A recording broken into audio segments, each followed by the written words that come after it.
अस्सलाम वालेकुम, this is ODA foxtrot from defence outpost. तो पाकिस्तान एयरफोर्स को कल से लेकर कुछ बहुत ज़्यादा बोल्ड बातें की जा रही हैं कि पाकिस्तान किसी न किसी तरह जो है वो चाइनीज़ सिक्स जनरेशन या फिर एनगैड लेवल के एयरक्राफ्ट को आने वाले टाइम में अपनी सर्विसेज में इंडक्ट कर सकता है। और कुछ लोग तो इवन ये भी कह रहे हैं कि जब इंडिया अपने एमका को फाइनली अपनी सर्विस में इंडक्ट करेगा तो पाकिस्तान उस टाइम जो है वो सिक्स जनरेशन एयरक्राफ्ट के ऊपर जंप कर चुका होगा। तो आज हम लोग इसी चीज़ के ऊपर बात करेंगे कि क्या ये जो फ्यूचर का ऑप्शन है ये वाकई में ही वायबल है या फिर ये ऐसे ही लोग बातें कर रहे हैं। वीडियो काफी ज्यादा इंपॉर्टेंट होने वाली है, लेकिन उससे पहले अगर आप लोगों ने अभी तक चैनल को सब्सक्राइब नहीं किया हुआ, please make sure to like this video and do subscribe to the channel. अब आप सबको पता है कि कुछ ही महीनों पहले जस्ट चाइना ने अपने सिक्स जनरेशन एयरक्राफ्ट और मल्टीपल सिक्स जनरेशन एयरक्राफ्ट उनकी फर्स्ट फ्लाइट कंडक्ट करवाई। उस टाइम के ऊपर ये काफी ज्यादा ट्रेंड बना और वायरल हो गई और सब ने इस चीज को डिस्कस करना शुरू कर दिया कि चाइना ने सिक्स जनरेशन टेक्नोलॉजीज को इंट्रोड्यूस करवाना भी शुरू कर दिया है। उससे पहले दुनिया जो है वो सिक्स जनरेशन के बारे में ना तो इतना जानती थी और ना ही इनका जो कॉन्सेप्ट है वो इतना वायबल था। मतलब कि लोग अभी उसकी प्रैक्टिकलिटी को नहीं समझते थे, उसको एज अ एक फ्यूचर कॉन्सेप्ट ही लेके चलते थे। लेकिन चाइनीज सिक्स जनरेशन की फर्स्ट फ्लाइट्स के बाद जो है वो खसूसी तौर के ऊपर जो वेस्टर्न एनालिस्ट है उन्होंने इस चीज को कहना शुरू कर दिया कि दुनिया को अब सिक्स जनरेशन के ऊपर शिफ्ट करना पड़ेगा। वेस्टर्न स्टेट्स को, अमेरिका को, इन सब को जो है वो सिक्स जनरेशन में अपनी जो पेस है उसको इंक्रीज करना पड़ेगा, नहीं तो चाइना जो है वो इस फील्ड में फाइनली पहली दफा जो है वो यूनाइटेड स्टेट्स और बाकी वेस्टर्न कंट्री से जो पिछले दौर से एविएशन सेक्टर को लीड करती आ रही हैं, तो सिक्स जनरेशन के साथ चाइना इसमें इनसे लीड ले जाएगा। तो इस चीज का काफी ज्यादा खतरा था और इसको हाईलाइट भी किया गया। और इसी डिस्कशन को फिर हमारे एरिया से, हमारे रीजन से लोगों ने कंटिन्यू करना स्टार्ट कर दिया, पाकिस्तान से भी, इंडिया से भी। जिसमें पाकिस्तान से जो सबसे बड़ा क्लेम इस टाइम के ऊपर किया जा रहा है वो ये है कि पाकिस्तान अगले 1.5 से 2 साल के अंदर, 3 साल के अंदर फिफ्थ जनरेशन की फील्ड के अंदर जो है वो 2 एयरक्राफ्ट को ऑपरेशनलाइज कर लेगा। और जब इंडिया इस मुकाम के ऊपर आएगा कि वो अपना indigenous fifth generation aircraft field करें, जिसे एमका के नाम से जानते हैं, तो उस टाइम जो है वो पाकिस्तान स्विच ऑन कर चुका होगा सिक्स जनरेशन या फिर एनगैड एयरक्राफ्ट के ऊपर, जो कि ऑब्वियसली चाइनीज ओरिजिन के होंगे और चाइना इनको फ्यूचर में पाकिस्तान को प्रोवाइड करेगा। और सेम जो ट्रेंड है वो हमें इंडिया की साइड से देखने को मिल रहा है, जहां पर ये कहा जा रहा है कि वक्ती तौर पे इंडियन एयरफोर्स के लिए फिफ्थ जनरेशन एयरक्राफ्ट को इंपोर्ट कर लेना चाहिए और जो सारा पैसा है इंडिजिनस का वो सिक्स जनरेशन एयरक्राफ्ट के ऊपर लगाना चाहिए। मतलब उनके वहां के कुछ एनालिस्ट ये भी कह रहे हैं कि वो जो अपने फिफ्थ जनरेशन एमका के ऊपर काम कर रहे हैं उसको स्क्रैप कर दें और जो सारे फंड्स हैं और जो सारा वर्क है वो सिक्स जनरेशन एयरक्राफ्ट के ऊपर शिफ्ट कर दें। तो सिक्स जनरेशन एयरक्राफ्ट जो है वो आज के टाइम के ऊपर बहुत ज्यादा हॉट टॉपिक बन चुका है इंडिया और पाकिस्तान के अंदर। लेकिन यहाँ पर कुछ ऐसे एसेंशियल पॉइंट्स हैं जिनके ऊपर गौर करना काफी ज्यादा जरूरी है, उससे पहले कि हम लोग सिक्स जनरेशन एयरक्राफ्ट के बारे में बात करें। देखिए, मिलिट्री एयरक्राफ्ट और उसमें स्पेशली जो फाइटर एयरक्राफ्ट होते हैं ना, वो हमेशा से अपनी जनरेशन की वजह से जाने जाते हैं, जिसमें first generation, second generation, third, fourth और अब फिफ्थ जनरेशन इस टाइम के ऊपर ऑलरेडी दुनिया के अंदर इस चीज की टेक्नोलॉजी मौजूद है और एयरक्राफ्ट भी इनके कुछ सर्विस के अंदर मौजूद है। तो हर जनरेशन क्योंकि एक टाइम गैप के साथ बनती है तो उस जनरेशन के अपने डिस्टिंक्ट फीचर होते हैं, कुछ एडवांसमेंट होती है उस पर्टिकुलर जनरेशन के एयरक्राफ्ट के अंदर, जो कि उसको एक एज अ होल रिप्रेजेंट करती है। फॉर एग्जाम्पल, जब 70s और 80s के अंदर सेकेंड जनरेशन से थर्ड जनरेशन तक का सफर जो तय किया, उसमें जो सबसे बड़ा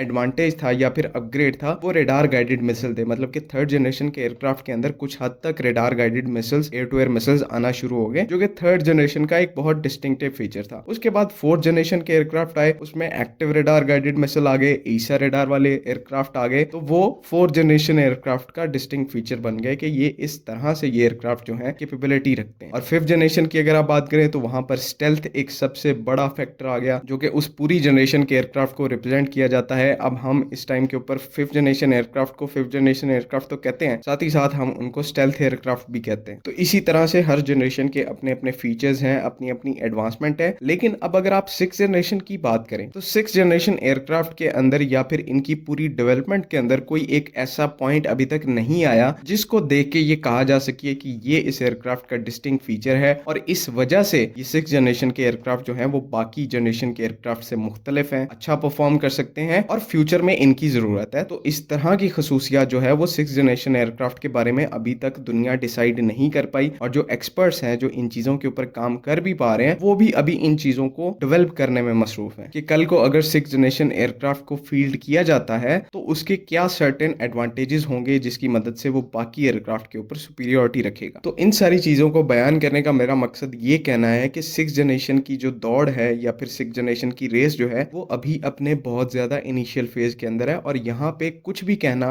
अभी तक पॉसिबल नहीं है कि अगले 5 सालों के अंदर ये एयरक्राफ्ट आ जाएंगे, 10 सालों के अंदर आ जाएंगे, ऐसा हम लोग अभी कुछ भी नहीं कह सकते क्योंकि टेक्नोलॉजी अभी प्रूव होना बाकी है। हाँ, ये कर सकते हैं कि हम लोग इस रेस के अंदर पार्ट ले सकते हैं। अगर पाकिस्तान की बात की जाए तो वो चाइना के साथ इस प्रोग्राम के अंदर एक्टिवली पार्टिसिपेट कर सकता है, क्लोजली ऑब्जर्व चीज़ों को कर सकता है कि किस तरह 5th जनरेशन से 6th जनरेशन पर जंप आता है। उसमें कुछ काफ़ी ज़्यादा इंपॉर्टेंट मैकेनिक्स होती हैं जो कि समझने की ज़रूरत होती है। आपकी फ्यूचर में आने वाली एयरक्राफ्ट प्रोडक्शन के लिए वो चीज़ें ज़रूरी होती हैं, तो उस वजह से इस प्रोजेक्ट के अंदर इन चीज़ों के अंदर पार्टिसिपेट करना ज़रूरी है। लेकिन एज अ होल एक एयरक्राफ्ट को बनने में और उसको इंडक्ट करने में अभी बहुत ज़्यादा टाइम पड़ा है और बहुत ज़्यादा अनसर्टेनिटी है। बाकी इससे रिलेटेड अगर कोई न्यूज़ हमारे पास फ्यूचर में आएगी तो हम उसको इंशाल्लाह आपके साथ ज़रूर शेयर करेंगे, लेकिन आज के लिए बस इतना ही। अगर इससे रिलेटेड कोई भी आपका इशू है, कोई भी आपकी कन्फ्यूजन है, तो काइंडली कमेंट्स में उसको ज़रूर पूछें। बाकी अगली वीडियो तक के लिए अल्लाह हाफ़िज़। पाकिस्तान जिंदाबाद।